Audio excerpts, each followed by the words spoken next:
Hey. Hello everyone, thanks for tuning in. It's another day in the woods. I'm supposed to do a big canoe trip there this weekend over 4 days. Well, big for me. And I don't know what's going on. We're into November and the water levels, you'd think it was the middle of July. So anyway, life gives you lemons, make lemonade. So me and trusty Axel there running around with his bear bell on. If you notice, I've got my hunter orange on. This time of year is the hunting season. So I'm not a hunter. I'd like to be a hunter. I used to hunt years ago. But anyway, I might get back into it. I didn't feel like getting a shot. As you saw Axel running by, Axel got his own little orange vest on also. So we're gonna have some wobbly pops this weekend. Play around, do some exploring. I brought the canoe with us. I figured we're on the edge of a lake here, so I'll still be able to use the canoe if the winds die down.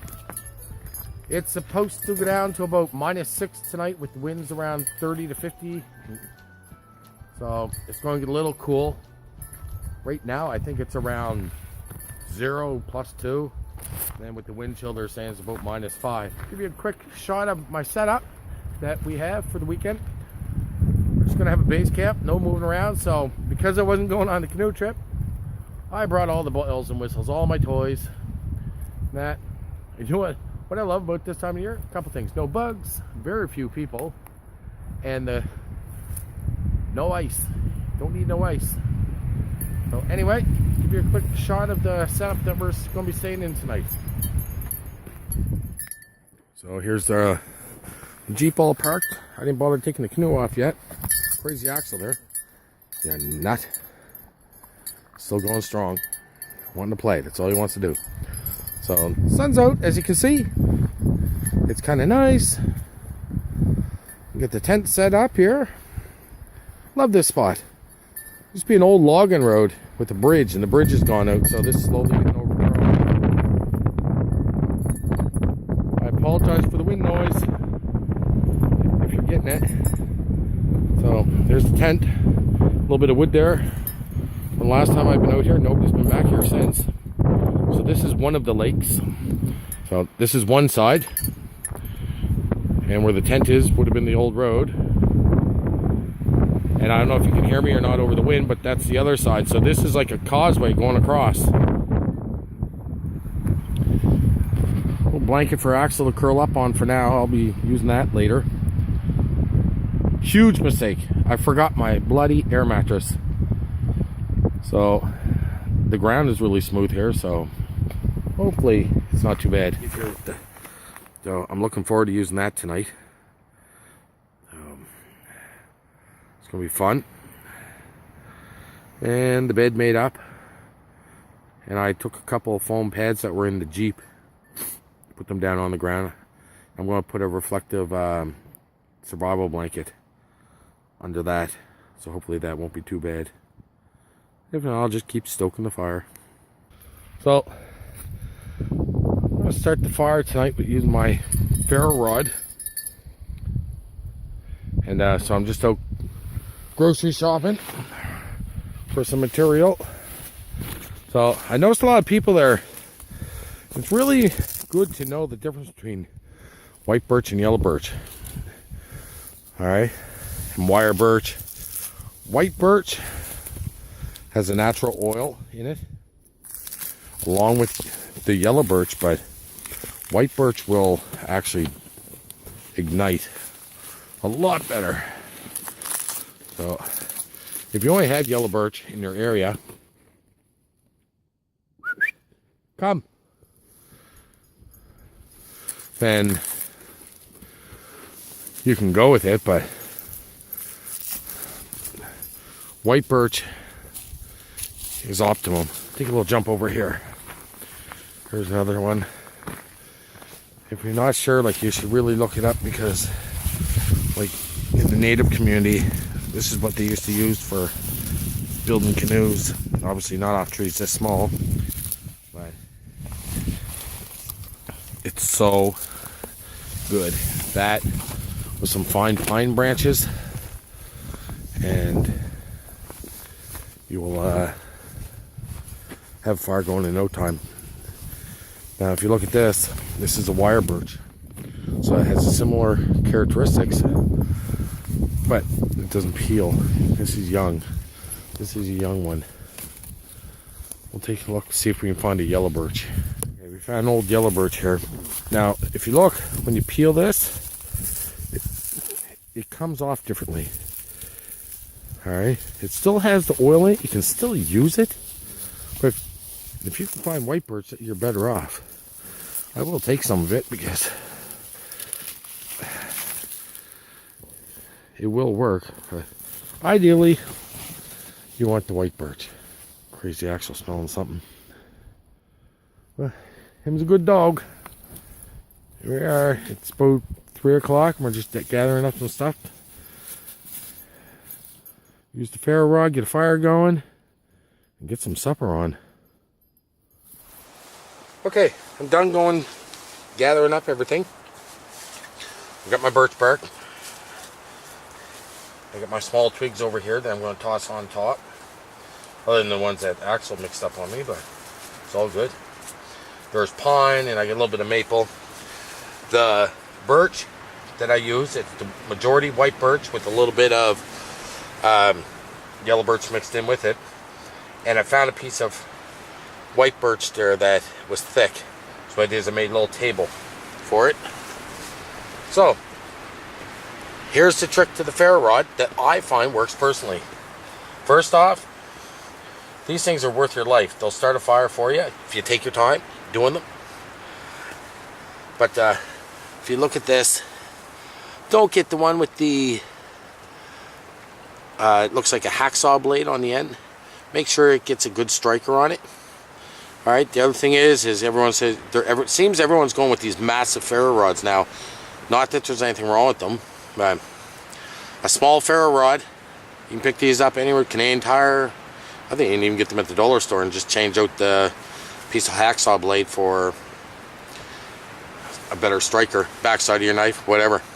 So this is this type.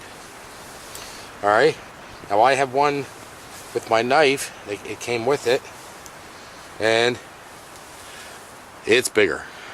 And I like it, I use it because it came with the knife. So, here's the trick. When you're using one of these, give a couple strikes at first to make sure it's going to spark. There's like a film on them. Some people will go nuts like this. I think it's a waste. So if you put your ferro rod down in the product that you're going to light,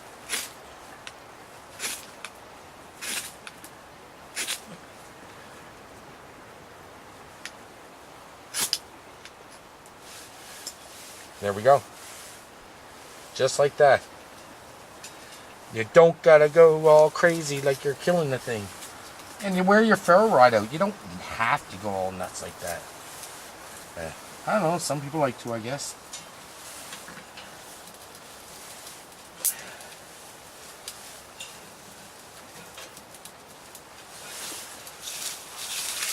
There's some birch bark in here that I done up. This is actually the first official burn for my wood stove this year. I played with it once over the summer there just to kind of work out any quirks with it. But it's cooling off and I want to get the tent heated up. I'm not going to have a big fire because it's only supposed to get down to -6. But I am going to have enough to keep the chill off that I can sit in here with my t-shirt.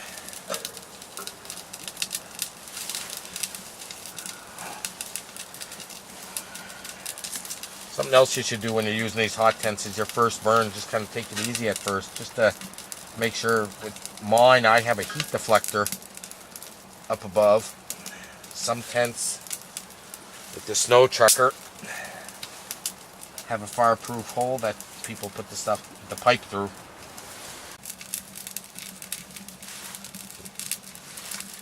It's that simple.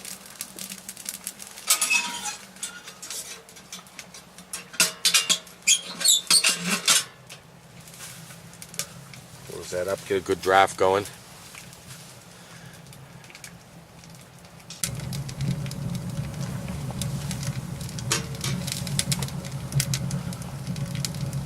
There it is.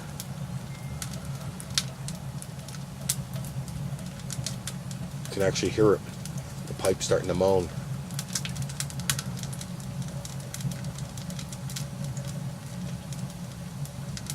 So we'll slowly warm that up. And then we will have fire. Got the Spark Restaurant up top there.